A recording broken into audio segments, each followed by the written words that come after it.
Bem-vinda e bem-vindo ao Cine Teatro do Instituto Moreira Salles. Por favor, atenção para algumas informações importantes. Desligue seu celular. É proibido fumar. Não é permitido consumir bebidas e alimentos dentro deste ambiente. Solicitamos não filmar ou captar áudio sem autorização prévia. Fotos são permitidas, mas sem flash. Esta sala possui duas saídas de emergência, uma na lateral esquerda da plateia e outra no foyer de entrada. O IMS Paulista agradece e lhe deseja uma ótima sessão.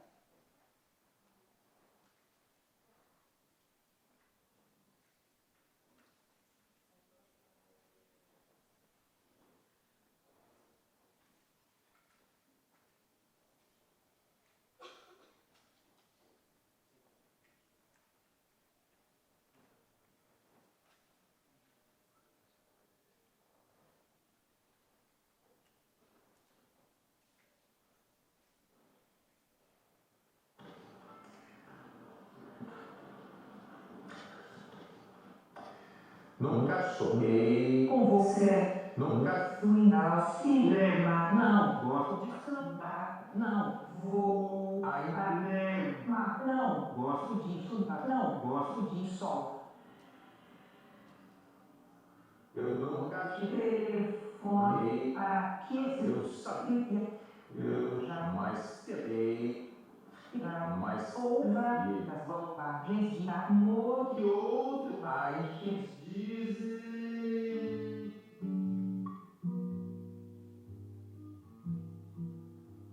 Sair com você de novo na tarde. Serei no shopping gelado no mar em Ipanema. Andar Pela Bahia. até Leilão.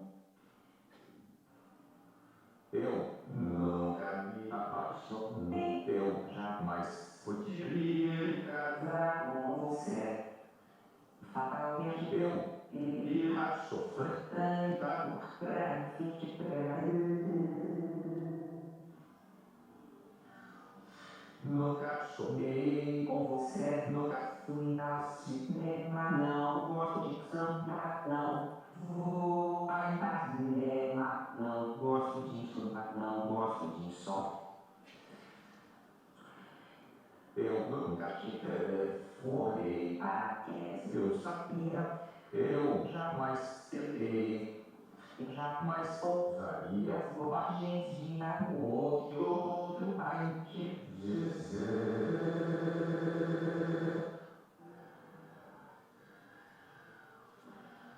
sair com você de novo na tarde. Serei no shopping gelado no mar em Ipanema. Andar Pela Bahia. até Leilão. Eu nunca me apaixonei. Eu jamais poderia casar Com você. Fatalmente Eu eu iria sofrer tanta dor pra fique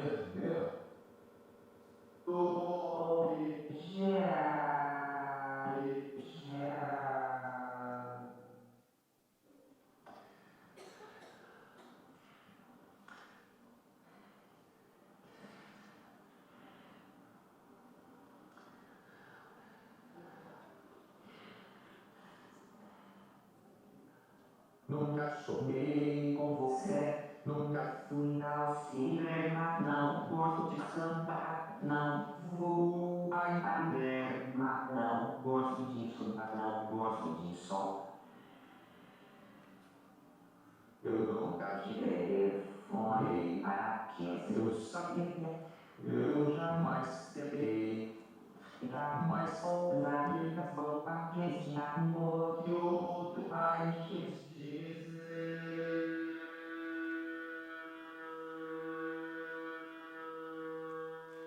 sair com você de novo na tarde. Serei no shopping gelado no mar em Ipanema. Andar Pela Bahia. até Leilão. Eu nunca me apaixonei. Eu jamais poderia casar Com você. fatalmente eu irá sofrer tanto grafite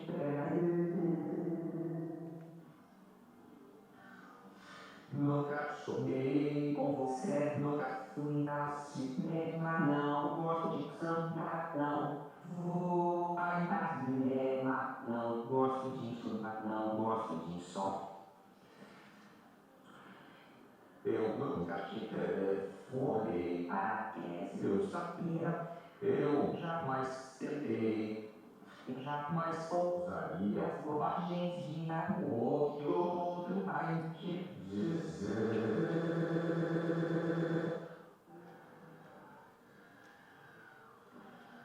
saber com você de nossas natais. Serei no chapéu no mar em Palerma, Anda pela Bahia. até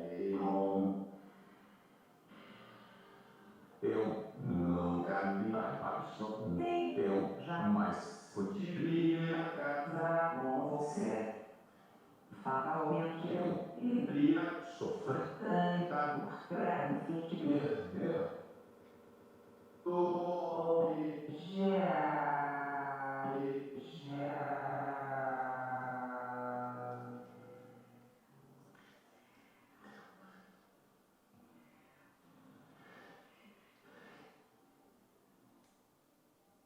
nunca sonhei com você. nunca Fui ao cinema, não gosto de cantar, não vou ao cinema, não gosto de estudar, não gosto de som. eu nunca te Telefone para que eu sabia eu jamais tentei jamais ousaria as bobagens de amor. que o outro vai te dizer.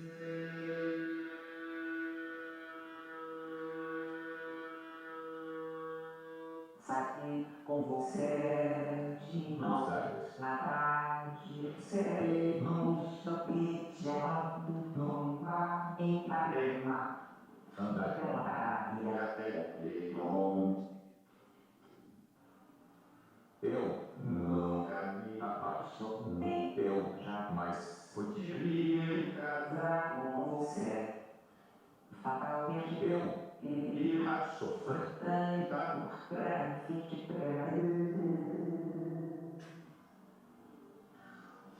nunca sonhei com você. nunca Fui ao cinema, não gosto de cantar, não vou ao cinema, não gosto de estudar, não gosto de som. eu nunca te telefonei Para que eu sabia eu jamais tentei eu jamais ousaria as bobagens de namoro, o que o outro vai te dizer.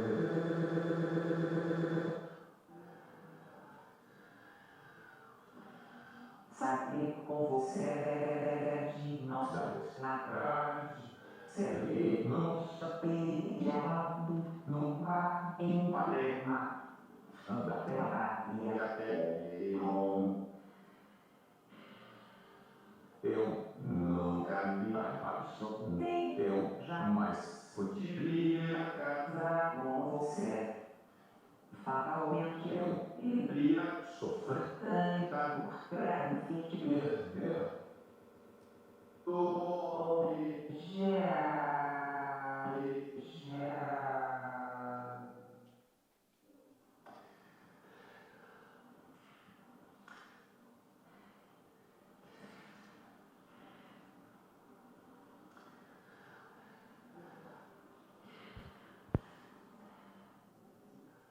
nunca sonhei com você. nunca Fui ao cinema, não gosto de cantar, não vou ao cinema, não gosto de estudar, não gosto de som.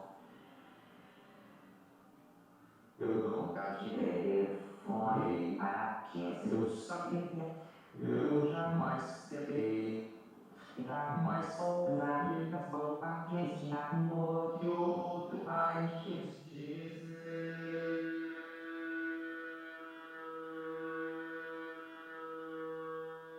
Saber Sair com você de novo na tarde. Serei no shopping no mar em Ipanema. Andar pela praia até Leblon. Eu nunca me apaixonei, eu jamais poderia Casar com você. Fatalmente eu irá sofrer tanta por grafite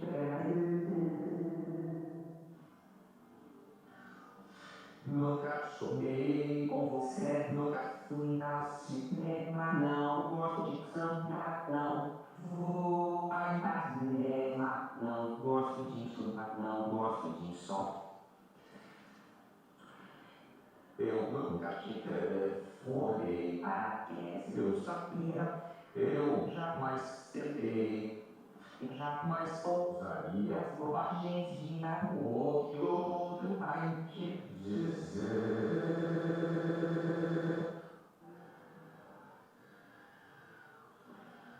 sair com você de novo na tarde. Serei no shopping no mar em Ipanema.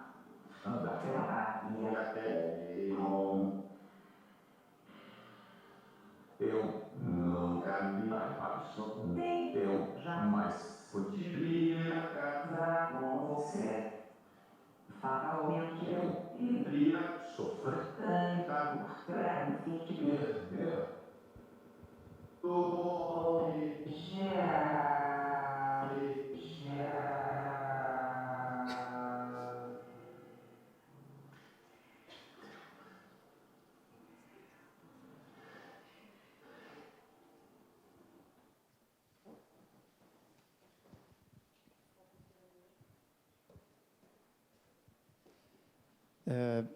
Olá, boa noite a todos. Eu queria chamar os nossos dois convidados. Vou fazer isso pessoalmente aqui.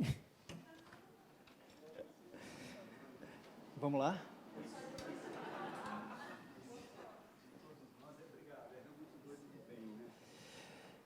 Queria agradecer, então, muito a presença de vocês aqui e agradecer especialmente Nuno Ramos e o professor Agnaldo Farias também.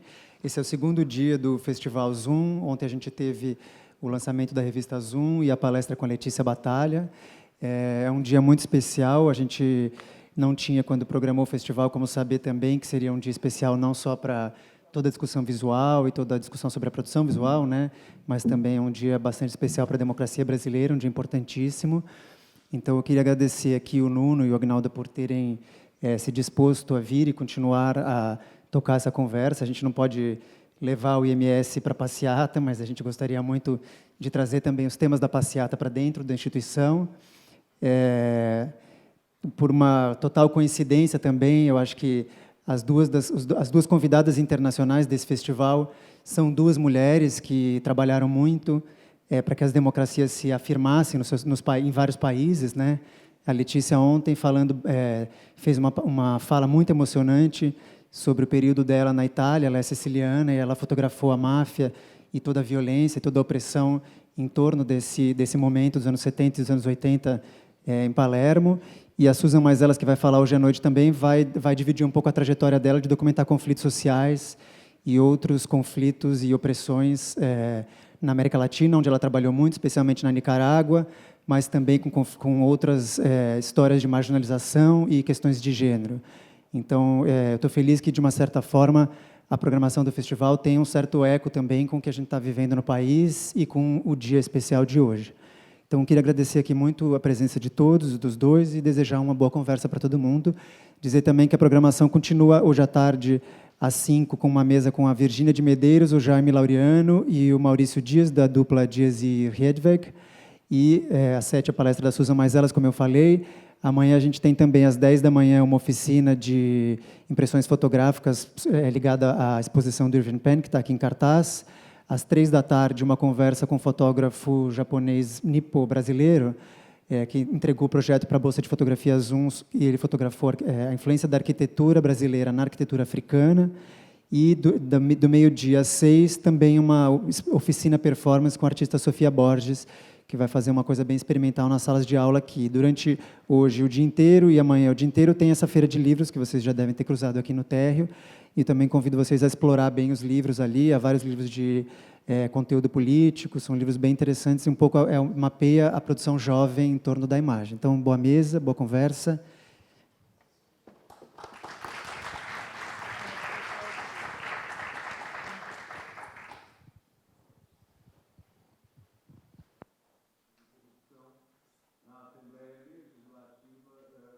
E o homem que dá o dinheiro diz: Rita das Mercês tem a proteção do governador Robson Faria do PSB. Vai pagar a defesa.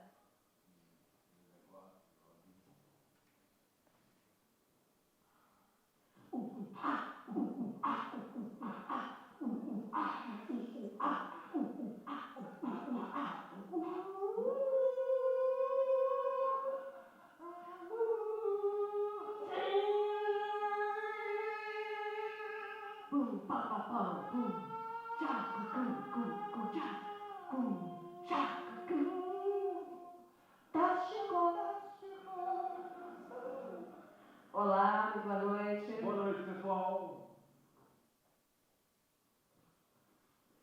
Fica longe de mim. Fica longe de mim. Porra! Fica longe de mim. Chuta, rapaz! Porra! Não! Ah! Não! Vaza! Ah! Vão precisar de mais reforços. Envie unidades. Mais reforços.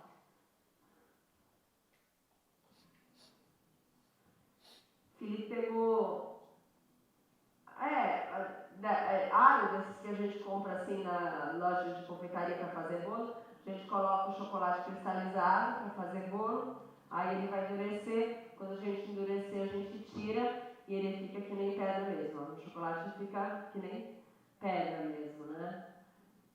É o chocolate amargo. O chocolate amargo é o chocolate mais sólido. É o chocolate branco, é o chocolate mais mole. Eu vou utilizar uma espátula e vou dar um efeito um pouquinho especial aqui. Eu vou tirar o brilho, só aqui acima dessa declaração. A reportagem de André Luiz Rosa, de São José dos Santos. 19 anos e o primeiro emprego com carteira assinada, assim de cara. Para chegar até aqui não foi nada fácil, não. Richard fez vários cursos de capacitação, além de técnica e mecânica, e tem mais planos ainda. Estou pensando em já entrar na engenharia mecânica ou na de produção, que é a área que eu mais tenho afinidade. Na equipe, o jovem é o mais novo. Questão de qualificação profissional, eles vêm com um diploma fresco, acabou de sair ali, né? E o profissional antigo, ele vê que são novos conceitos que ele aprende, né? Que ele tem que renovar, tem que buscar.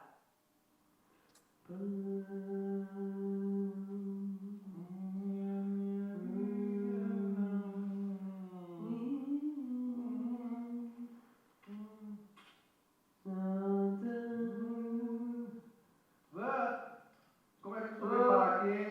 Como é que você veio parar aqui? Ainda bem que eu achei, né? Eu já vi vários moleques para te livrar disso aí. Polícia! Parado! Sorte a moça? Você está cercado, PJ. Joga a mão na cabeça, mão na cabeça. Não, gente, calma. Ele não é PJ. Essa é a casa do meu pai. Nós Nós temos temos... várias informações nesse sentido. Ah, tudo bem, tudo bem. Pode abaixar. Mas tu não sabia que eu tinha envenenado o cara. Agora tá legal. Tá com um pouco de dor de cabeça porque a gente bateu, mas eu juro que quando ele tirou, eu não sabia o que estava acontecendo. Olha. Crefisa. Jornal Nacional. Nacional. Boa noite. Boa noite.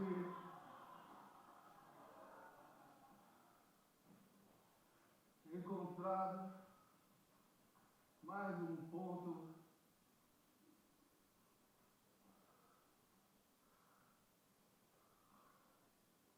segundo o ministro, o decreto de Temer dá passe livre para nosso geral. A britânica exige explicações para um espião. Tite anuncia novidades na seleção nos últimos amistosos antes da convocação para a Copa. E médicos condenam a incorporação de novas práticas alternativas pelo SUS. Você vai ver agora, a partir de agora, no Jornal Nacional. Pam, pam, pam, pam, pam, pam, pam.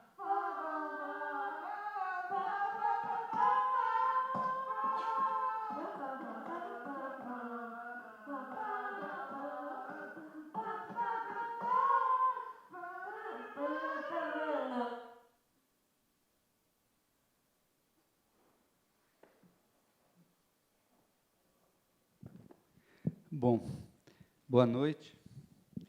Deixa eu só, antes do Aguinaldo falar, só dizer a vocês o que vocês viram, que foi isso não é uma performance, aqui eu não quero. O Lígia, que passou quando vocês entraram, a gente, só para contar assim, como é que funciona, a gente pegou o Jornal Nacional do dia do impeachment, e a ideia era ser apenas o dia do impeachment, mas acabou sendo o dia do impeachment e o dia da liberação daqueles áudios do Lula e tal. E, a partir desses 2 dias, a gente montou essa música Lígia, do Tom Jobim, tendo uma versão do João Gilberto num show ao vivo no México como guia. Então, a gente seguiu todos os intervalos certinhos que o João Gilberto fazia e pusemos os dois para cantar. O segundo é o A Gente Se Vê Por Aqui, que a gente botou 2 atores por 24 horas no palco, com banheiro, comida, fogão, enfim, boxe, frisbee, e aquilo que eles estavam nos ouvidos, eles estavam recebendo o áudio da Globo entre o Fantástico de domingo e o Jornal Nacional da segunda-feira do dia seguinte. E eles reproduziam, eles não têm nenhum texto deles, eles apenas falavam o que recebiam, como quisessem. Era um ato assim muito dos atores, né? Eles iam meio inventando ali, pegando os objetos. Então, jantar à luz de velas, acho que, se não me engano, aquilo era um Globo Esporte, alguma coisa assim que estava acontecendo naquele momento. Eles, como um Big Brother, onde a Globo é que tivesse presa ali. Eu tenho pensado coisas assim e tenho chamado essas obras de um conjunto que aos vivos, né? Usando um pouco essa ideia do ao vivo, botando um Szinho no final, aos vivos. E eu tenho feito outras ideias assim. Você não quer contar o que vem depois? Já pode ir. Pode ser. Então, eu comecei a pensar essas coisas, essas obras são razoavelmente recentes. Tem uma anterior, que a gente só tem o making-off, talvez seja meio chato de passar, que era a leitura, durante 24 horas, do nome dos 111 mortos na invasão do Carandiru, que a gente fez no topo de um edifício. Todas essas obras são transmitidas por YouTube. Quer dizer, eu acho que isso é parte do conceito delas, né? Elas estão lidando um pouco com essa linguagem TV e estão elas mesmas criando uma espécie de TV alternativa. Então, uma boa parte da verba que a gente tem para fazer essas obras, a gente acaba gastando nessa formatação YouTube. Eu agora vou fazer, depois dessa leitura, 24 horas, onde 24 pessoas liam, por 1 hora cada uma, o nome dos 111 mortos, assim, infindavelmente. Eu mesmo li 1 hora. A Bárbara Paz leu, o Zé Celso, enfim, uma turma grande, 24. Foi uma espécie de vigília, né, quando houve aquele juiz que liberou geral, né, e a coisa simplesmente deu em nada definitivamente. A gente fez isso. Depois eu fiz o Lígia e depois eu fiz o A Gente Se Vê.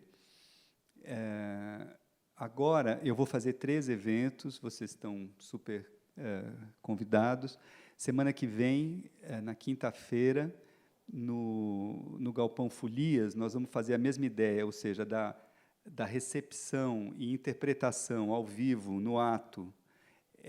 Eu não sei se vocês entenderam bem isso, eu queria só repetir, deixar bem claro. Quer dizer, os atores estão efetivamente recebendo aquele áudio, e eles estão efetivamente dando o texto que eles estão recebendo naquele segundo. Até aprendi que tem um nome, chama verbatim. Eu estava numa situação dessas, dando uma entrevista, negócio da MIT, e uma pessoa, você usa sempre essa técnica verbatim? Eu não tinha a menor ideia do que era verbatim. Então, verbatim é isso, é você, como um ponto, digamos assim, né? Então, nós vamos fazer um debate de primeiro turno com os 8 em círculo, ou 9, né? Todos os candidatos recebendo, o mediador e tudo, e vai ter um derviche girando loucamente durante as 3 horas. Isso agora, quinta-feira que vem, no Galpão Folias, ali em Santa Cecília. Depois, na Casa do Povo, no dia 21, uma fusão do debate, também ao vivo, com uma versão que eu estou escrevendo com Angélica Freitas, do Antígona, do Sófocles. A gente vai fazer os atores passarem do debate para o Antígona, enfim, estamos começando a ensaiar. E aqui, nesse lugar, no dia 28 de outubro, tudo, nós vamos fazer o debate entre 3 candidatos que vão estar aqui, aqui na frente dessas cadeiras aqui, e aqui nós vamos reproduzir ao vivo também, seguindo o timeline e tudo, a trilha, ou antes a banda sonora, a parte sonora do filme Terra em Transe. E vamos fundir as duas coisas, quer dizer, o debate fica rolando lá e o Terra em Transe aqui. Então, vai ser uma fusão dessas duas coisas. Se vocês puderem vir, será dia 26, perdão, dia 26, não 28, 26. Desculpem. Então, dia 26 aqui, 21 no Casa do Povo, e agora dia 4 no Galpão do Folias. Eu acho que eu sinto um pouco essa ideia do ao vivo e desse título aos vivos. Eu gostei do título, sempre isso ajuda um pouco, mas eu acho que me parece que a coisa está tão forte lá fora, quer dizer, o real está tão real que qualquer representação parece um pouco aquém, né? Então, a tentativa é de pegar uma coisa que esteja acontecendo no sentido quase de um sequestro, assim, e usar como está, do jeito que está, né, sem muita atuação, como se qualquer coisa que a gente interferisse fosse perder voltagem, perder força, perder...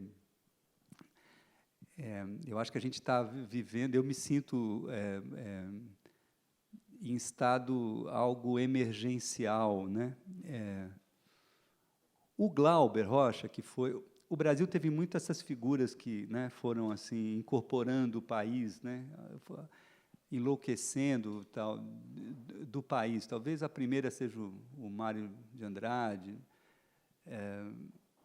Darcy Ribeiro, Hélio Sica.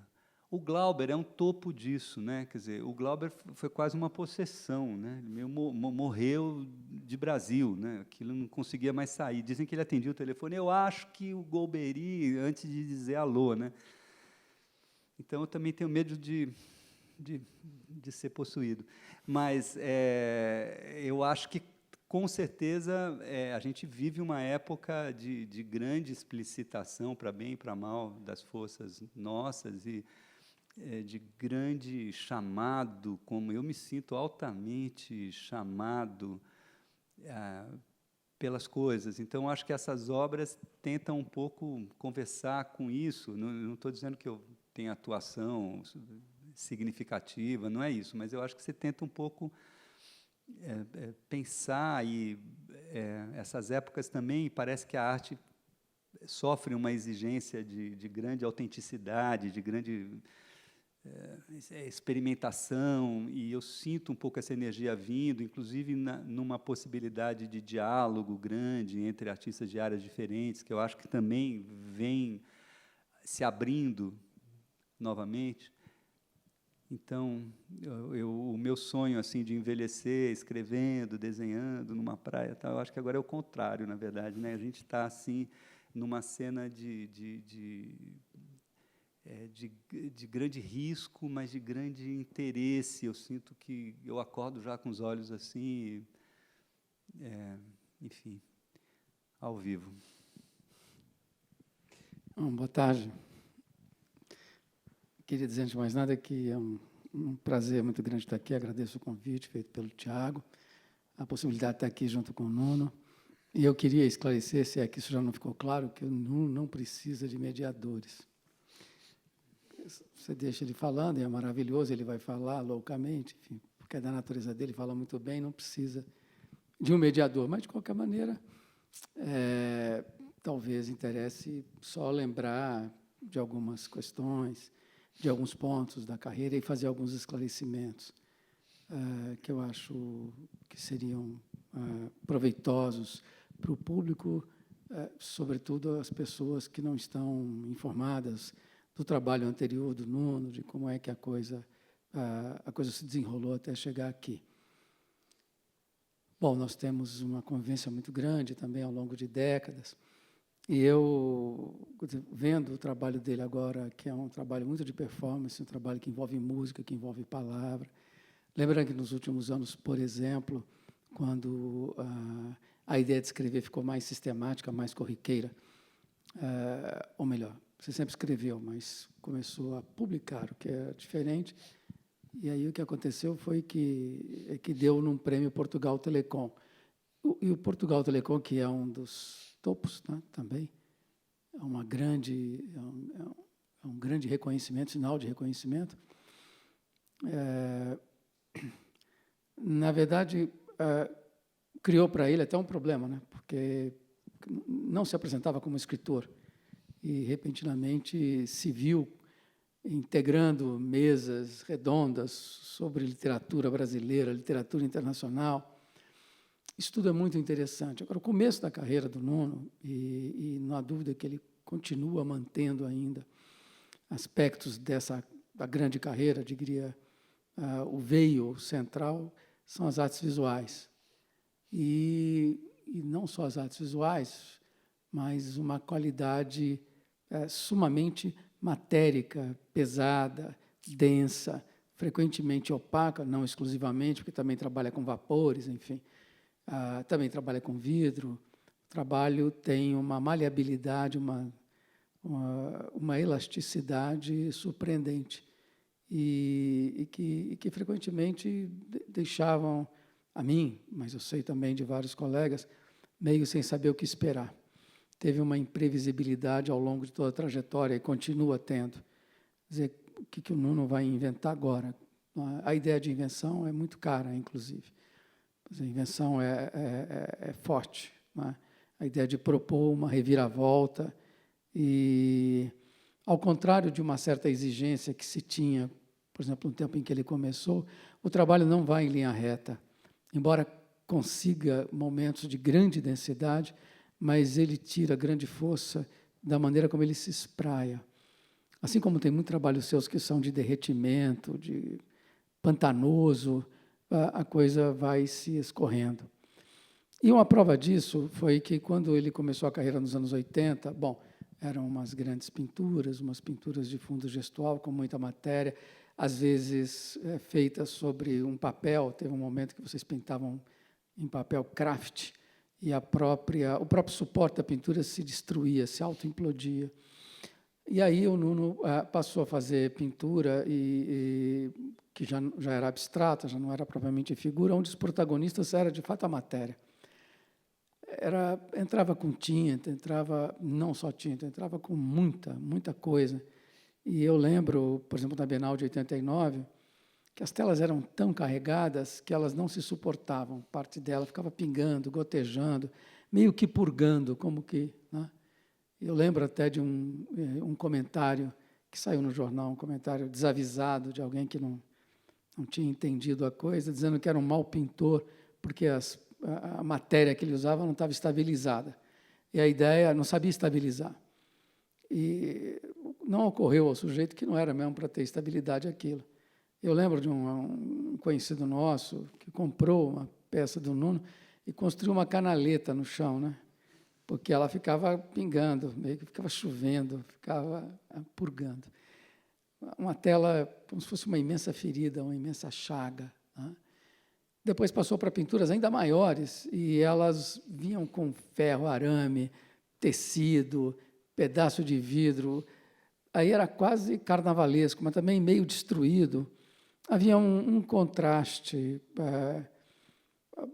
em relação a vários dos colegas, que eram talvez mais meditativos e mais silenciosos. O seu trabalho foi sempre muito mais ruidoso. E aí a musicalidade começou a subir, vir à tona no trabalho. Mais e mais, mais e mais. E a palavra também começou a vir mais e mais. Sempre aparecia de maneira marginal, discreta, em alguns trabalhos de modo central, mas também porque naquela confusão a ideia de ruído é muito forte. E aí, de repente, veio a tal cacofonia. É como se aquilo ali fosse uma matéria a larvar, e uma vez aquilo se constituindo, se organizando, se articulando, os sons também brotassem juntos, sons articulados, junto com sons inarticulados, que é o que a gente viu aqui, por exemplo, a gente se encontra e tem horas que são gritos, que são uivos, não é? E não são sons articulados. Mas eu queria chamar a atenção, e aí começar a nossa conversa, que você falasse um pouco sobre o 111. Quer dizer, teve o massacre do Carandiru, e aquilo foi muito chocante. Aquilo foi... Mas, como tudo acontece no Brasil, isso foi encoberto, sublimado, enfim, que é que, aparentemente, está caindo o caso da Marielle também, por incrível que possa parecer, mas, enfim, por mais que isso promova um clamor, termina sendo silenciado. E aí o Nuno meio que se recusou a deixar que isso acontecesse. Numa época em que pouca gente, na verdade aqui no Brasil, não me lembro de ninguém que tivesse esse olhar para o que estava acontecendo. E fez um trabalho que era um posicionamento muito claro no 111, embora não fosse nada literal. Então, era um modo de pensar o momento político, mas que não era uma ilustração do momento político. O trabalho era muito enigmático, mas não era enigmático no que se referia a um momento sombrio, lúgubre, tenso. Você olhava para aquilo, passeava por aquilo, porque era um trabalho passeável, e via, e percebia e sentia, né, a tristeza do trabalho, né? E aquilo eu notei, conversando, muitas pessoas estranharam e muitas pessoas contestaram, como se o trabalho de arte não pode ficar falando sobre o mundo. Isso seria uma redução do trabalho artístico, não é? Seria ele ceder à literatura, seria ele ceder ao fato. Eu queria que você contasse como é que você fez esse trabalho, como é que você chegou nele, enfim, o que você pretendia com aquilo. Olha, você lembrou um ponto que é a coisa da matéria, né? Isso eu acho legal dizer mesmo. Quer dizer, a coisa que eu tenho mais medo é de me separar desses trabalhos com muita presença de matéria. Parece que onde eles estão eu me sinto mais em casa, eu estou mais... Quando você inventa um material novo, logo várias ideias se oferecem, então eu preciso um pouco dessa... como que se essa materialização difícil, pesada, resistente, funciona melhor comigo do que quando a materialização é mais neutra, né? A matéria é mais fácil. E, às vezes eu uso matéria mais fácil, até a questão também de praticidade, de esses quadros que o Aguinaldo lembrou, eram quadros de vaselina, era um inferno também. Eu estabilizei isso hoje, né? Quer dizer, o aspecto é parecido, mas não pinga mais. Depois de muita pesquisa, porque também mandava daqui para lá, sei lá, ficava no caminhão, entrava de um jeito e saía de outro, enfim, era um saco. Mas o 111, eu acho que foi um momento muito legal para mim, porque eu tinha uma outra exposição marcada, aconteceu esse troço, eu acho que eu fiquei realmente muito, muito tocado. Eu lembro bem de ir para o ateliê e ver aqueles jornais com os corpos expostos, isso foi um negócio assim, que me pegou muito. Eu senti ali uma questão pública, quer dizer, alguma coisa acontecendo fora de mim, né?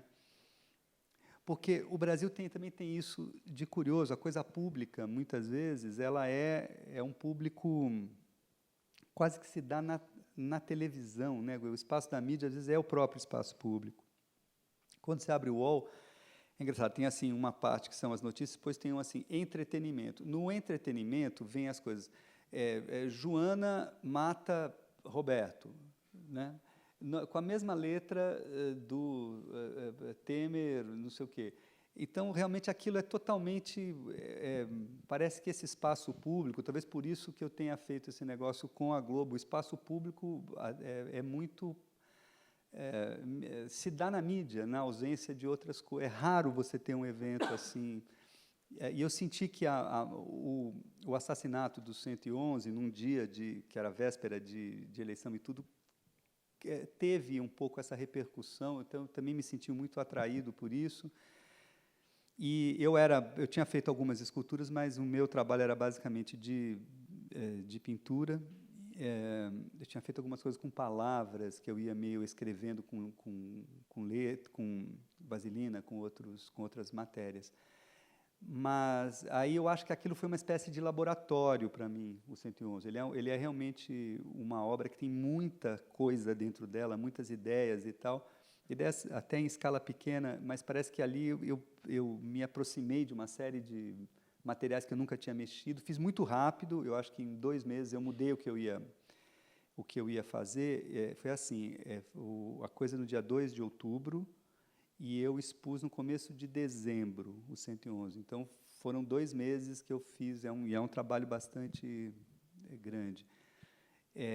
Mas aí eu senti que dava um pouco para encarar essa coisa pública, né? Que isso não era um demagógico, nem necessariamente ruim, que valia tentar. É claro que eu não estou inventando isso, o Hélio Sica mexeu com isso, o Cildo Meirelles mexeu com isso para falar de ídolos meus, né, de gente que fez isso num nível muito alto.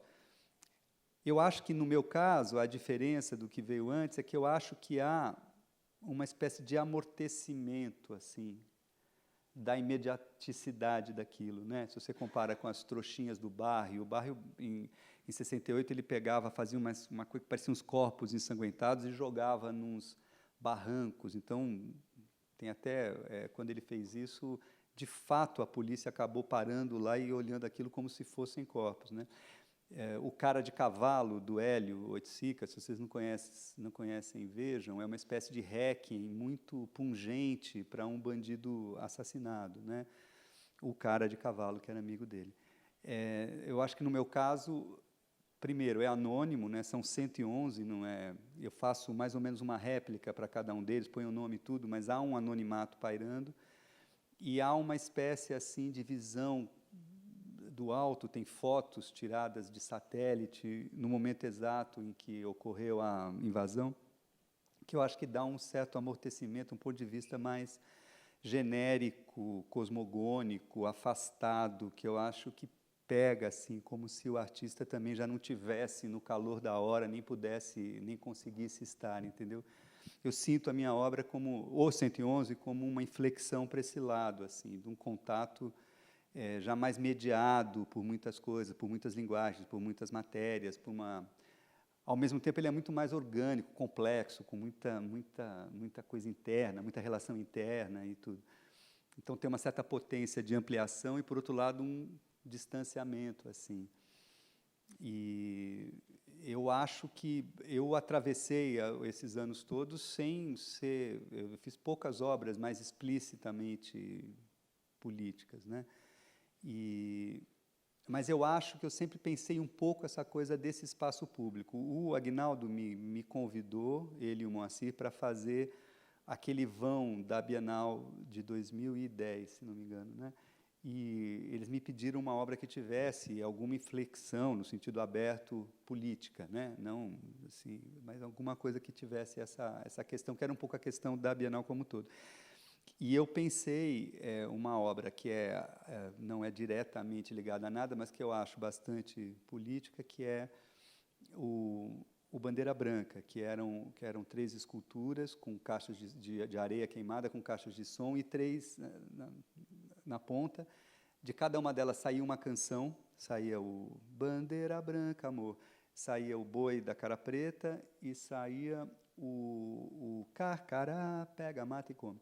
Eram 3 cantores, o Arnaldo Antunes, a Mariana Aidar e a Dona Iná, cantando cada uma dessas canções, ficava ecoando, e tinha 3 aves soltas, 3 urubus soltos. Isso deu uma polêmica danada em termos assim de ecologia e tudo, mas eu acho que também causada pelo aspecto profundamente pessimista que a obra tinha, que parecia que ensombrecia e assombrava um pouco a própria instituição, o prédio inteiro e tal, a própria Bienal. Isso foi feito num momento muito otimista, era 2010, uma espécie de auge do lulismo, então eu me senti um pouco assim contraposto àquela época bastante assim, agora sim, agora vai e tal, que eu criticava tanto e da qual hoje eu tenho saudade, né? Quer dizer, dado o ponto de risco em que a gente está. Mas seja como for, eu acho que eu tentei conectar sempre com esse espírito de época, me senti capaz várias vezes de pensar isto, agora não necessariamente, literalmente, a partir de algum evento, não é? Como no caso do 111. Eu acho que o Bandeira Branca é também um trabalho profundamente político e que não lidou com uma coisa assim explícita. Mas ele tem o Bandeira Branca, é um trabalho, desenvolvendo aí o que você falou sobre ele. Você tem a Arquitetura Branca, do Oscar Niemeyer, que é de um otimismo maravilhoso. É até de um otimismo, porque do lado de fora ela é um prédio típico moderno, no que isso tem de ortogonal, enfim, retilíneo, tá, equilibrado.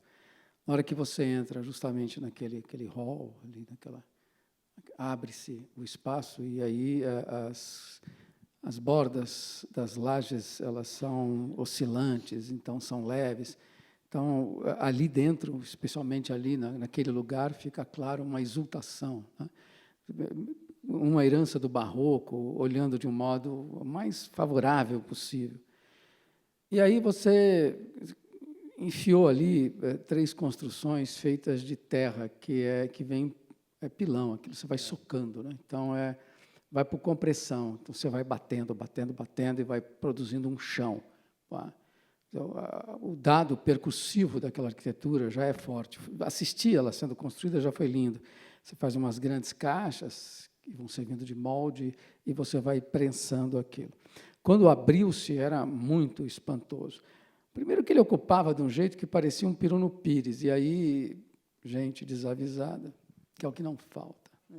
Falava assim, o trabalho é grande demais. Ele era para ser grande demais, ele era para atrapalhar. Basicamente, você não conseguia mais ver aqueles espaços do Oscar Niemeyer, salvo de banda, na borda, nas margens. Você tinha que meio... E também para embaraçar o pé na própria rede, que também era escura. Então, eram umas edificações piramidais, né?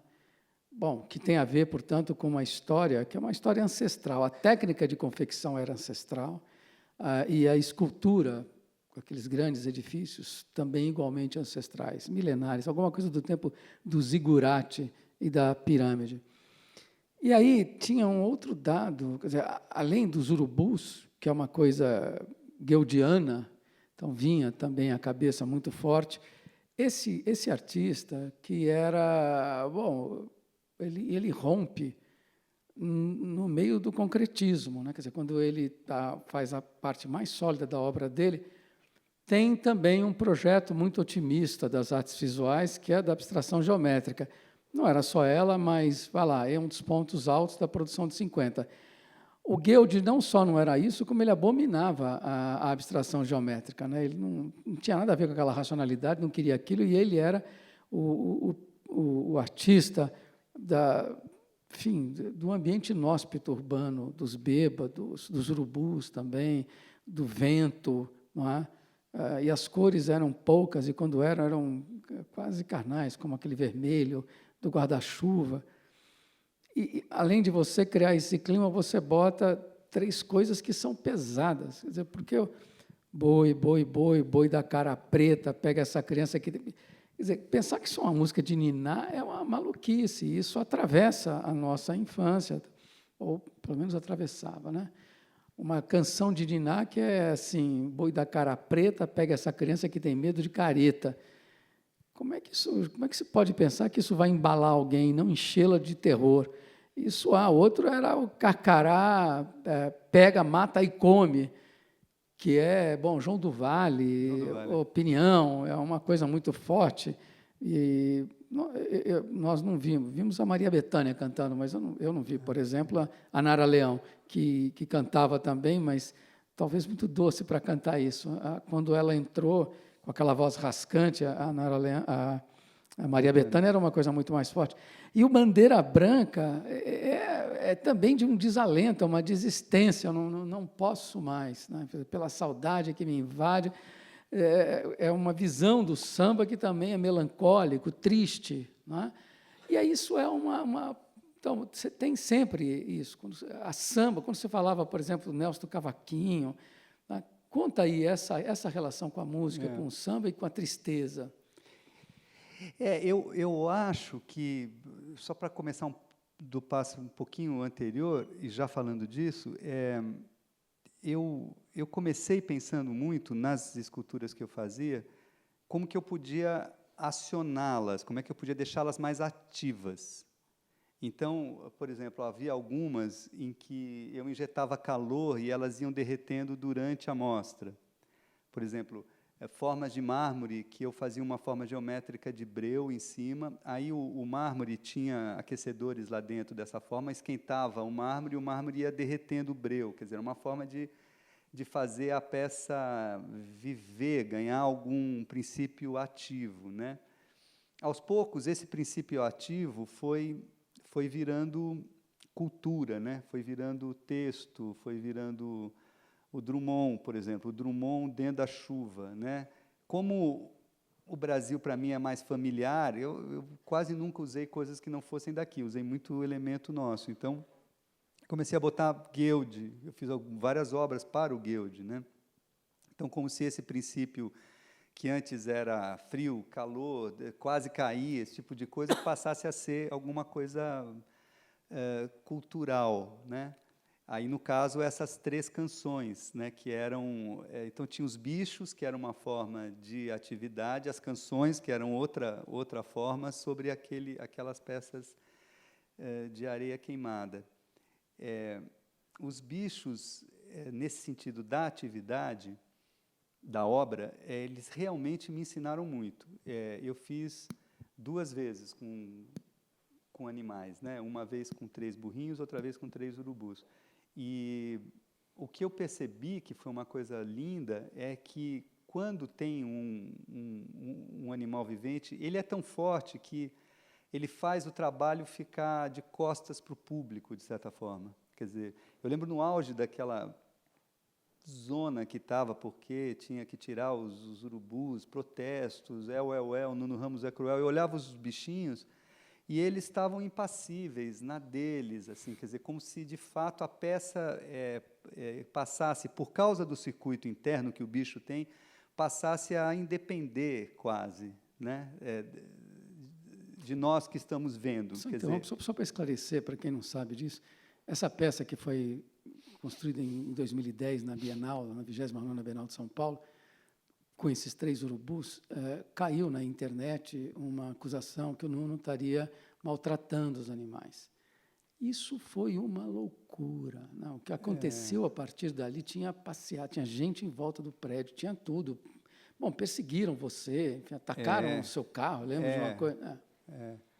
Então, teve um desvio, assim, mas eu acho que era uma coisa, tanto pela questão ecológica, que é muito, assim, que os bichos eram de zoológico, estavam com veterinário, tratador, eram alimentados de 10 em 10 minutos, e havia textos de que eles estariam morrendo de fome, enfim, essas coisas. Mas eu acho que tinha a ver também com a voltagem negra, algo assombrada que a própria obra tinha. Mas essa ideia de uma obra que tem um circuito quase que autônomo, que independe, eu acho muito atraente. A ideia do ao vivo que vocês veem aqui é alguma reminiscência disso. Como se essa coisa que era calor, que virou voz, que virou alguma coisa efetivamente acontecendo, que o bicho está acontecendo, ele está ao vivo sempre, né? Um bicho é uma coisa que nunca é representável, ele está lá. Esse acontecimento que eu tento botar como um modo de acionar a obra, eu acho que é isso que eu estou buscando nessa ideia do ao vivo, a ideia de que, simultaneamente, algo... Por exemplo, eu queria muito, ano que vem, ver se eu conseguia um projeto um pouco caro, mas era montar um estúdio por um mês, algo assim, onde eu tivesse 2 câmeras, uma mesa para a gente fazer, e a gente passaria por YouTube, assim, ó, eu tenho esse estúdio com, digamos, 4, 5 atores, que estariam lá 4 horas por dia. Eu teria uma equipe externa, uma câmera, uma repórter, fazendo entrevistas, matérias fora e mandando para o meu estúdio. Os meus atores dão aquilo ao vivo e a gente passa isso, entendeu? Ou, por exemplo, eu poderia passar isso aqui, a gente transmite isso e os meus atores refazem a nossa palestra. Ou uma que eu adoraria, pegar uma peça de teatro mais careta, sei lá, O Bonde Chamado Desejo, com algum ator famoso, e que tivesse a generosidade de me deixar pegar o áudio dele ao vivo e eu ponho os meus atores para refazerem a peça dele, entendeu?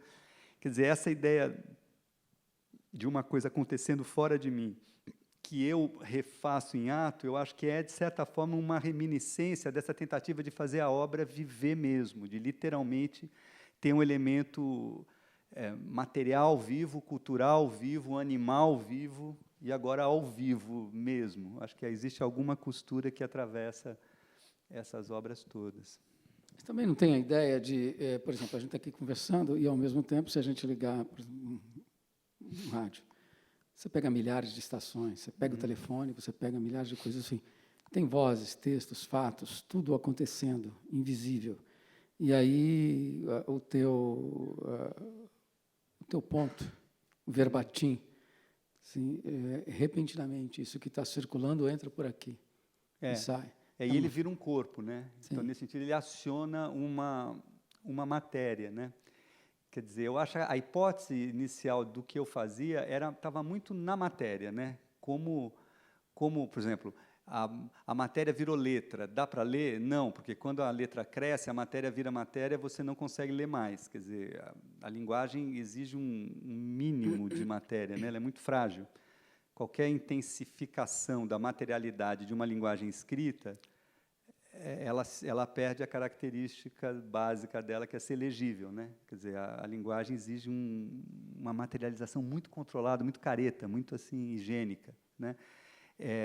Mas eu acho que eu estava tentando o tempo todo transferir a matéria, o gesto, até quando a minha pintura conseguia empurrar um gesto, mas a matéria engolia o gesto ou não? Como é que é? Até quando o meu gesto está impresso? Se eu ponho o gesto demais, a matéria fica frágil. Se a matéria fica forte demais, o gesto morre. O quanto ela consegue simbolizar, porque eu nunca mexi também com simbolismo, tipo Boyos, uma coisa desse tipo, um simbolismo dele, enfim, mas que havia, digamos, uma transferência da matéria para o significado através de um jogo exterior. Isto é assim, isto é assado, né? Quer dizer, eu nunca mexi com isso, era uma coisa muito de ir medindo quanto a forma ainda sobrevive numa escala muito grande e tal. Aos poucos, essa matéria foi recebendo características, memórias, linguagens. Eu fui jogando, como num barco naufragado, eu fui botando livro, texto, voz, né? e corpo, o quanto o corpo é vivo ou a matéria que domina e tal. E agora eu sinto que eu estou abrindo, sem jogar fora o resto, espero eu estou abrindo um pouco esse canal que é quase da comunicação, né? Do que comunica, qual é a linguagem, qual é o espaço que o público que eu estou, não estou, é a TV em mim, eu nela, como é que eu lido com esses aparatos de comunicação que nos circundam a todos e tal. Nesse sentido, a ressonância do trabalho seu pela internet em 2010 foi interessante perceber a amplificação que ele teve, equivocada que seja, mas, enfim, equivocada também não era, inesperado, acho que talvez seja o termo. Mas foi muito assustador, Aguinaldo. Foi uma coisa assim que eu não sabia muito o que fazer, porque era só vinha loucura. As pessoas diziam que eu não sei se você se lembra, que eu cavava túneis com espelho na ponta para os urubus baterem a cabeça e morrerem. Que os negócios assim, umas fantasias que você não sabia muito por onde começar. E é um massacre, né, que vem de todos os lados, enfim. Mas foi, talvez, acho eu, a primeira vez que uma obra teve essa ressonância tão violenta, né, que agora, ano passado, outras tiveram, né? E até foi uma briga boa, porque a Bienal, né, o Aguinaldo, o Moacir, o Calil, enfim, a instituição, como ela se pôs ao meu lado, e a gente tentou defender da melhor forma, tal, e perdemos, mas perdemos um juiz, né? O juiz deu ganho de causa para os caras, a gente teve que tirar os bichos, nós recorremos e perdemos novamente. Então, eu nunca quis usar a palavra censura, ninguém nunca me ouviu falar que eu fui censurado, quer dizer, eu achei que os caras foram burros, foram o que vocês quiserem, mas censura eu não falei, porque eu acho que passou por uma institucionalização mínima, né? E o que eu achei diferente, enfim, não quero mudar de assunto, mas acho diferente do Santander fechar aquele troço onde eu acho que há censura, porque não houve defesa institucional da obra que estava ali dentro. Eles simplesmente cederam a um grupo majoritário ou minoritário, não é papel deles ceder a grupo nenhum, mas defender o que fizeram. No caso da Bienal, nós efetivamente perdemos. Foi um juiz que, nós ainda recorremos, perdemos 2 vezes. Infelizmente, senão teria ficado com o nego amarrado e dane-se, o nego que se algemava, Nossa Senhora. Hoje, os 3 animais estão onde sempre estiveram, né? Ou seja, foi em 10, estão há 7 anos, 8 anos, num zoológico em Sergipe, numa jaula, que eu fiz a conta, era 1/38 da enorme jaula que eles tinham lá, que estava tudo certo, eles voavam, enfim. Não, eu lembro que no Tomi, quando você colocou os burricos, aí teve gente dizendo assim, que os burricos ficavam soltos naquela primeira sala do Tomi, que tem por volta de 500 metros quadrados, comendo, enfim, lambendo sal e bebendo água. Eram 2 equipes, lembra? Lembro, trocava. A gente trocava os burricos. 3 dias trocava. Levando caixa de som, né, e tocando, e voz também. E teve quem tivesse dito que os burricos estavam sendo maltratados. Aí o dono dos burricos falaram assim, isso aqui é um spa, esses bichos nunca foram, imagina, eles passam o dia carregando tijolo, pesado aqui é uma maravilha, eles estão engordando, estão felizes, o cara nunca mais saírem da obra. Teve isso. Eles subiam. Enfim, mas essas são as ambiguidades de vir a um espaço público também, isso é parte do jogo, não me ofende nada quem pense diferente de mim, especialmente se tiver a coerência de pensar mesmo, quer dizer, de ir até o fim, né? A Bienal, como era o nome daquele cara, Aguinaldo, que era um curador vegano? Você lembra dele? Sei. Oh, meu Deus. Esse cara, não vamos lembrar o nome X, ele falava para mim, Nuno, para mim não dá, porque bicho, para mim, não pode. Ele é como nós, é um igual. Eu respeito profundamente isso, quer dizer, eu só tinha, para mim só era difícil que essa coisa vinha num país do frango, com os burrinhos tudo solto na rua, quer dizer, parece que você precisa criar um circuitozinho burguês de exceção, onde tudo funciona para 0,00001% dos animais, e o resto fica em nome... É um pouco cínico, né? Quer dizer, tirando isso, eu acho totalmente respeitável quem pense diferentemente. Mas, de toda forma, eu acho que muito desses materiais coláveis, como você falou, que eu uso, a vaselina, a parafina, a minha pintura é toda grudenta, e eu acho que eu quero grudar mesmo as coisas, né? Quer dizer, eu acho que o meu trabalho é um enorme exercício de como é que eu consigo puxar aquilo até aqui. O que me deixa mais inseguro é quando a matéria está mais frágil. Isso me deixa... Então, obras assim, entendeu? Quando eu tenho um bololô de areia, de breu, de tal, eu fico, que bom, porque eu estou assim meio em casa. Eu sinto que o material é meu amigo, porque ele não me quer, ele é diferente, e, ao mesmo tempo, parece que ele é um pouco... Não é que ele é diferente, ele é indiferente, né? Quer dizer, eu acho que a matéria física ela tem quase que uma coisa dela, ela cai, ela é Newton, né? Como os urubus que ficam indiferentes. Como os urubus. Isso eu acho que dá uma coisa que você põe lá e ao mesmo tempo, a obra resiste, que seria o ponto que eu gostaria. Eu sinto, por exemplo, que a minha pintura recente está muito mais cheia de partes, muito mais pintada. Isso, por um lado, me atrai, e, por outro, eu tenho medo, porque antes ela era mais silenciosa, mais neutra. Esse neutro da Paixão segundo GH, aquela barata que a personagem vai comendo, que come uma barata, esse neutro, essa coisa, eu acho que para mim é muito... Quando eu chego perto disso, eu sinto que eu cheguei num lugar legal. Mas é muito difícil, porque muitas vezes você trabalha esse neutro, e esse neutro vira parte, vira todo, vira cor, vira nome, vira coisas... Ele tem que sofrer também a ação do reconhecimento, para o público poder atribuir coisas a ele e tal. Mas o 24 Horas... que esse filminho não passa, era o neutro, né? Quer dizer, a violência sobre dois atores, de ficarem 24 horas em cena. Que nem... Eles disseram que nas primeiras 6 horas os dois queriam fazer um voodoo para me matar, né? Que depois da 12ª começou a ficar mais... Quando vê a saída um pouco, né? Mas esse seria o neutro, o esforço absurdo que é ficar 24 horas repetindo uma coisa grudada aqui. Realmente é um negócio... Parece um pouco sádico, mas eu acho que não é. É para reagir um pouco a qualquer facilidade de atribuição, entendeu?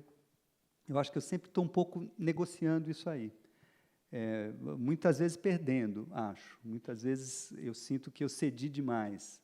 Ou que eu cedi de menos, e aí fica vago, você não consegue entender bem o que está ali. Eu acho que precisa ter o ponto certo disso. Assim. 15 minutos. Uma coisa que eu queria voltar, quando você contou aqui do trabalho dos candidatos e você vai passar, vão entrar o próprio discurso dos candidatos. Sim, e ao junto, vivo. Hã? Ao vivo. Ao vivo, e aí você vai colocar textos de Antígona. Uma pergunta... Algo que me veio à cabeça, que eu percebo no seu trabalho.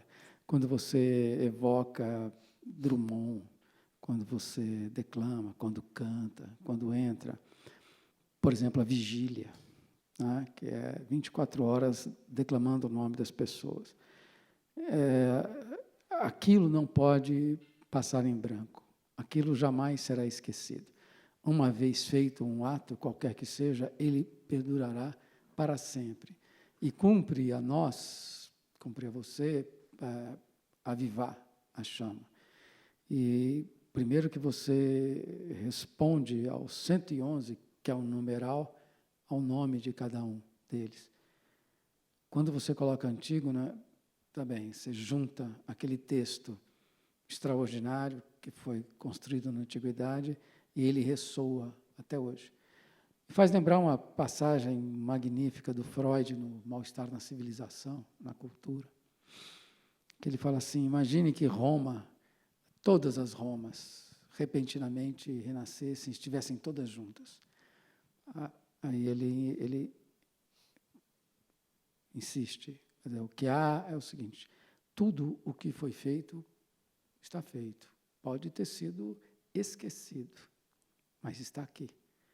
Assim, e é bonito porque ele, muito à maneira de um psicólogo, vai lá dizer que nada escaparia de uma regressão bem feita. Você consegue tirar do esquecimento. Ele está falando da psique, mas você está falando meio disso? Essa é uma pergunta. Quer dizer, quando vem Antígona lá de trás e ela entra, quer dizer, agora, aí você está revivendo esse texto?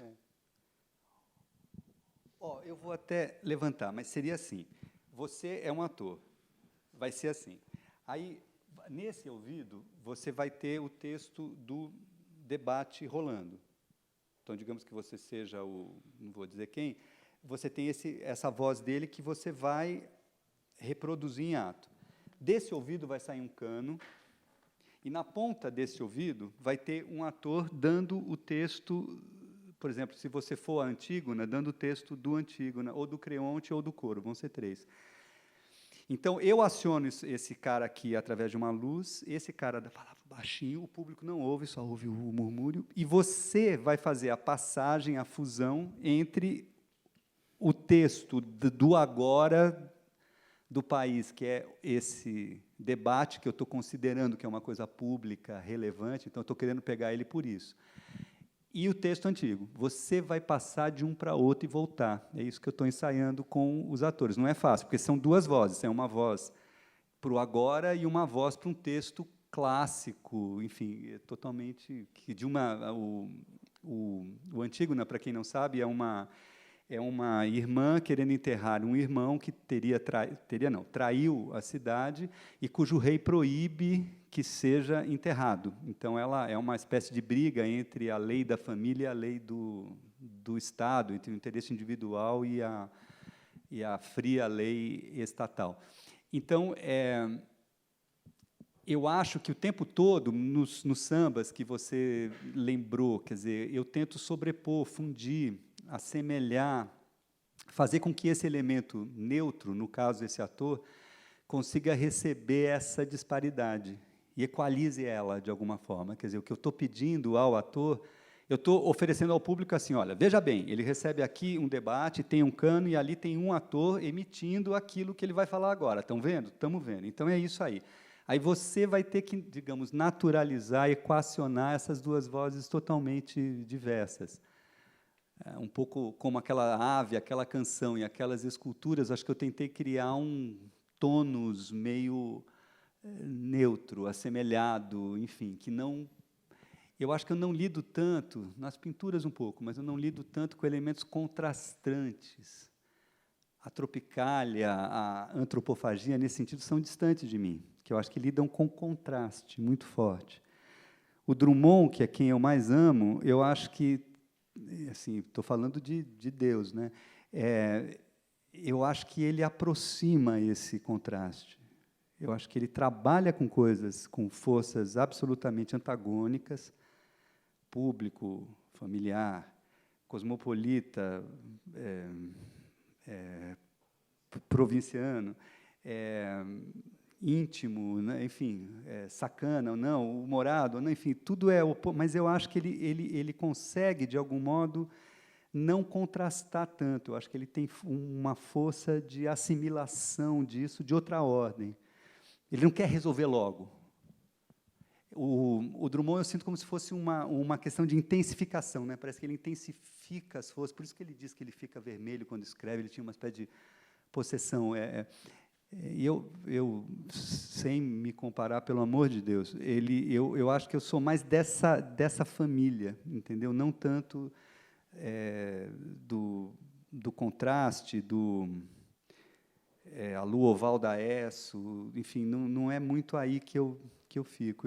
Eu queria que o ator, nesse caso, conseguisse naturalizar uma fala do Bolsonaro e um texto do Creonte, escrito pelo Sófocles há 25 séculos. Quer dizer, eu queria que ele conseguisse botar isso num lugar de razoável equiparação.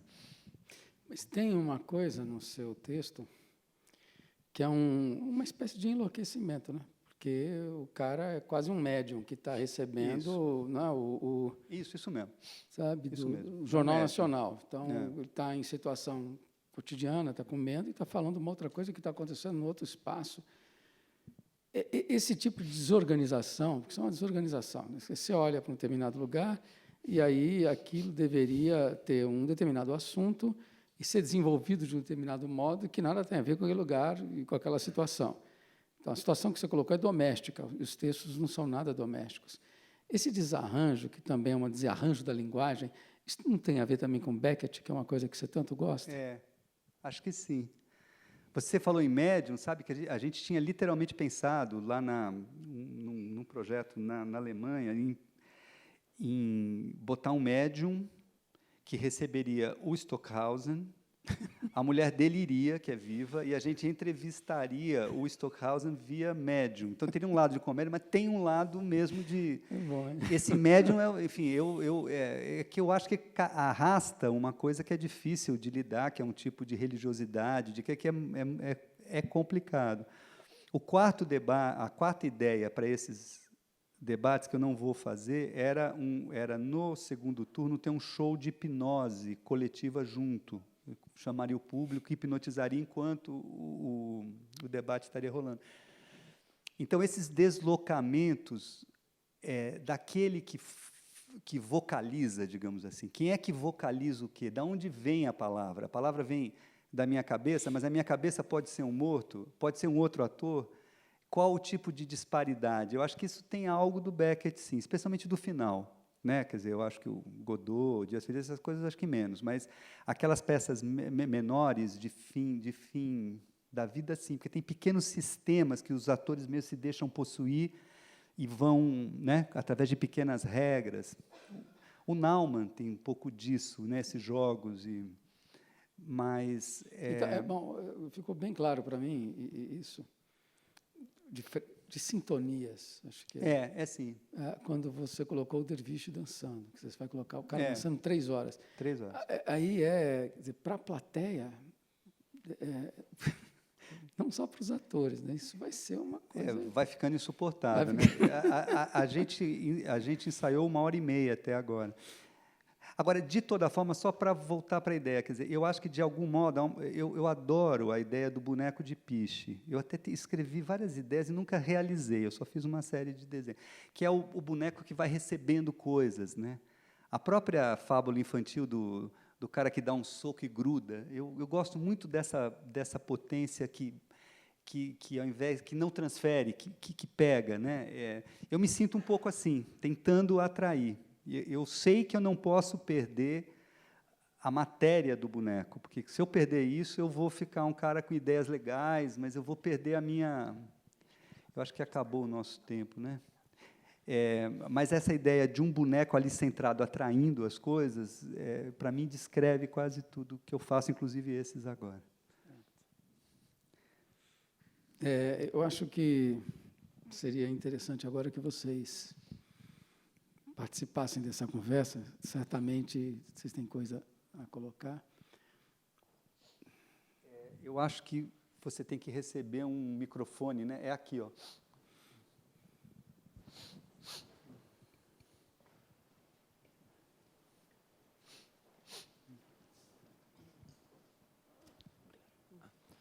Eu queria saber um pouco sobre aquele primeiro trabalho que a gente viu do Lígia.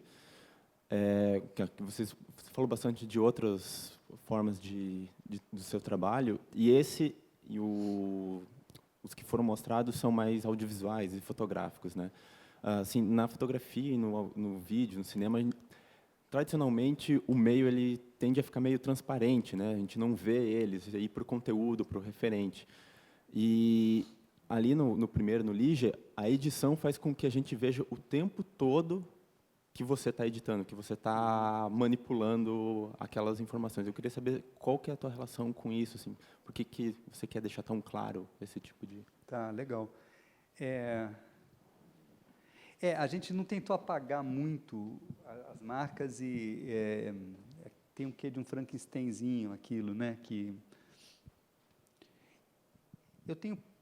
Eu fiz coisas com vídeo, cinema, mas sem muita força de edição. Nesse caso, tudo que eu tinha era a edição, né? Quer dizer, eu não filmei nada, eu só usei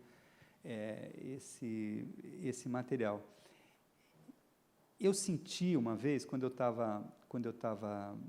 vez eu estava em casa e foi o dia lá da liberação daqueles áudios do telefone, que o Lula, não sei o quê, eu estava vendo o Jornal Nacional.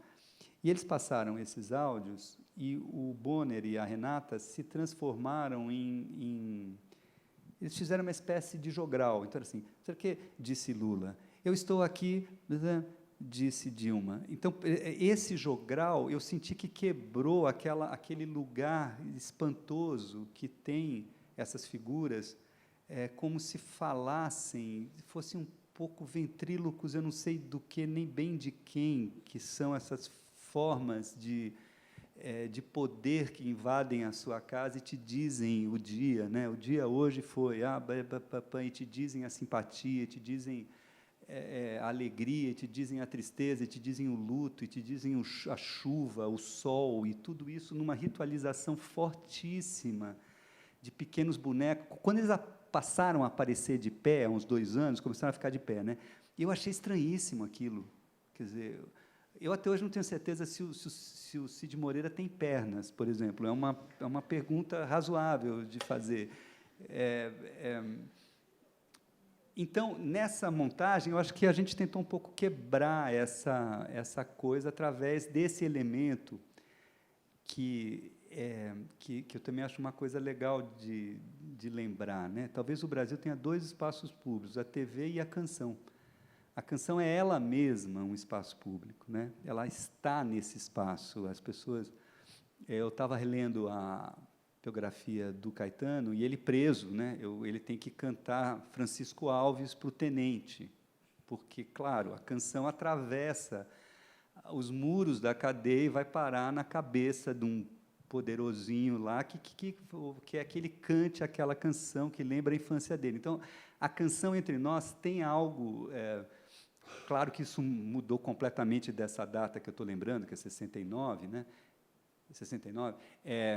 Hoje a indústria cultural é outra coisa e tal, mas, de toda forma, ela continua exercendo alguma coisa pública, e a TV também, apesar de ter perdido poder com a internet e tal, ela ainda é muito forte nisso.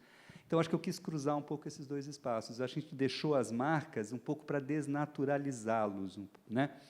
Para fazer sílaba a sílaba, assim, como se a gente realmente pudesse fazer eles falarem outra coisa, com pequenos recursos, né? Então, acho que era intrínseco deixar bem essas marcas assim opacas, como você falou, em relação ao meio.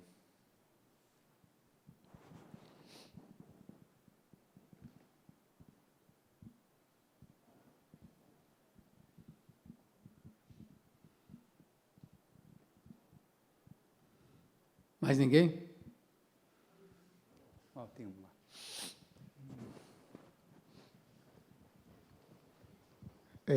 Quando você fala agora desse elemento, né, do ator que vai receber ele recebe o áudio do debate por um ouvido e do outro ele recebe o texto do Sófocles, né? A ideia que estava me passando aqui, eu não sei se é isso, é que ele é um mixer, né? Esse cara ele funciona com um mixer e às vezes andando na rua assim, quando pega o trem, metrô, esses veículos, né? Você tem os vendedores ali, os ambulantes no trem, que ao mesmo tempo eles estão agora ouvindo no áudio o outro cara que está na plataforma avisando que o Rapa está vindo, né? E, ao mesmo tempo, ele está ali avisando para você, olha aqui, o chocolate novo, a gente está mais vendendo, mas, de repente, ele para e ele fala assim, tá bom, eu estou indo. E, a hora que você estava me falando, estava vindo muito esse elemento, Isso né? mesmo. Que é extremamente contemporâneo, que ao mesmo tempo, ele é uma máquina de texturas sonoras ali, andando o tempo todo. Não sei, esse ator me passou um pouco Mas isso. deixa eu entender, esse exemplo foi que você, o cara está vendendo chocolate, e aí avisam ele que... Ele fica com um foninho, porque tem um outro cara na plataforma ali, falando que o metrô está chegando, ou agora estão vendendo no metrô também, e no trem, então ele fala assim, olha, tem policial no tal coisa. E, às vezes, ele está no meio da venda, assim, no meio do anúncio, né, que ele está vendendo ali o chocolate, ele está falando, chocolate, peraí, não, fala que vagão que é. Aí tem e é uma bagunça de textura, e ele volta para o áudio, né, e eu sempre fico olhando esse indivíduo e pensando nele como, falo, pô, o cara virou um mixer, né, ele consegue receber de um ouvido, devolver pelo outro, aí sai um outro texto pela boca, e quando você começou a falar aqui desse ator, né, da forma como as coisas aconteceriam, me veio muito essa imagem. Não, legal, eu acho que é isso mesmo. Como é que chama quando a gente usa um trecho de canção ou de música alheia? Hã? Sampler, né? Quer dizer, agora imagina que o sampleador é o corpo de alguém, né? Com a voz, com a memória, com a entonação, com as escolhas, assim. Eu acho que é isso que um pouco eu gostaria de fazer. Quer dizer, esse ator daqui, ele vai poder sacanear o outro, ele vai poder dar o texto devagar, e o outro vai ter que improvisar em cima disso, né? Mas eu queria que a linguagem se materializasse na voz desse cara, quer dizer, por serem duas, por ela estar vindo de um outro emissor que pode gritar um pedaço, pode falar devagar, Antígona, você pode falar assim, e o outro vai ter que dar conta disso, entendeu? Esse sampleamento na consciência, no corpo, na corda vocal, é que eu acho que vai dar, talvez, uma coisa interessante. Mas seria um barato, por exemplo, se a gente fizesse o trabalho lá, não é? Se a gente conseguisse fazer isso numa situação que não é o palco, assim, né? Que fosse uma coisa em ato, com isolasse duas vozes e visse, seria uma experiência super interessante. Enfim.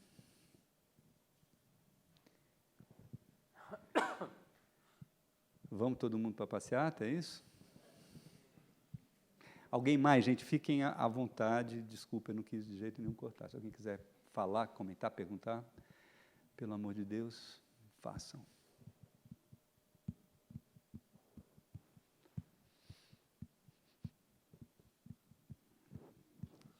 Você está preparando algum livro?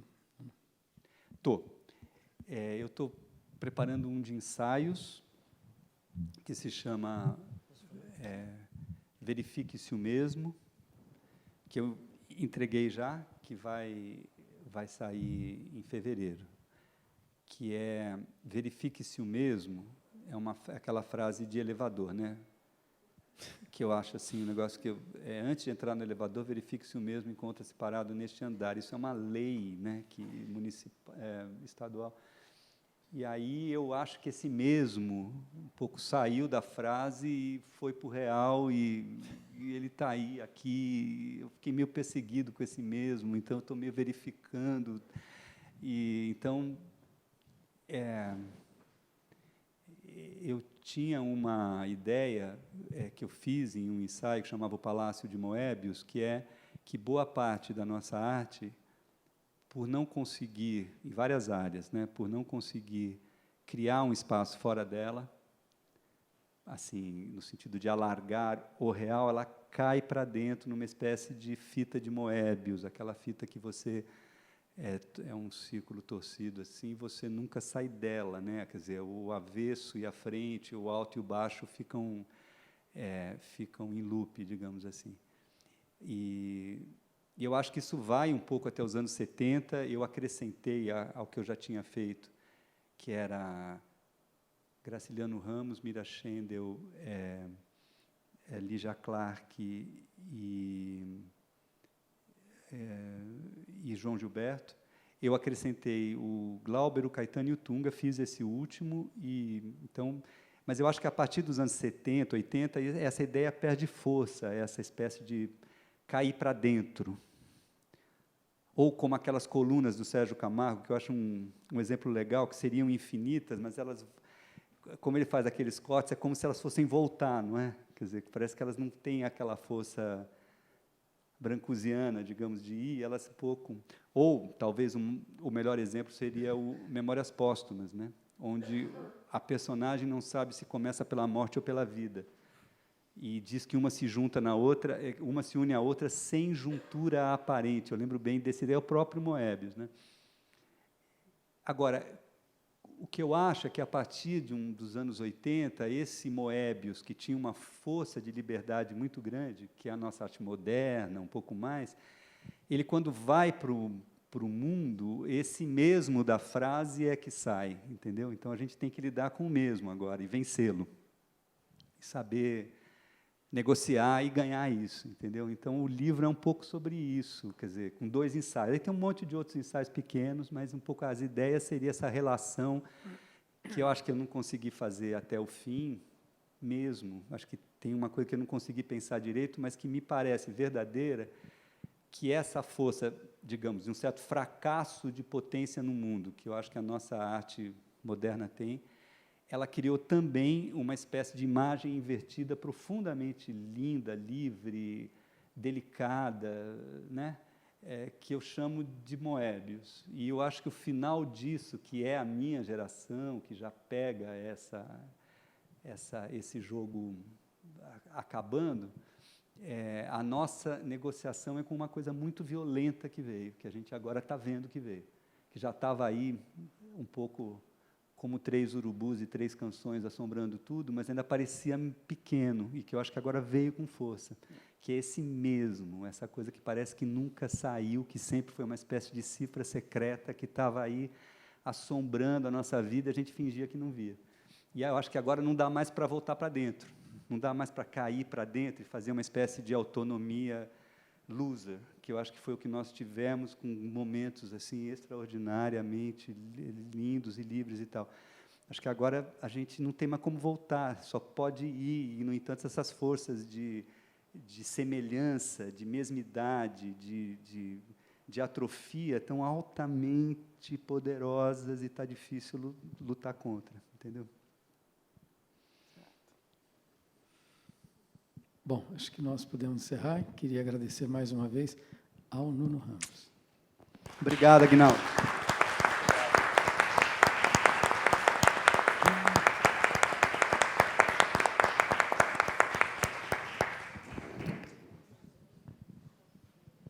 Às 5 horas, então, a gente volta com uma outra mesa com Virgínia Medeiros, o Jaime Laureano e o Maurício Dias, tá bom? Obrigado.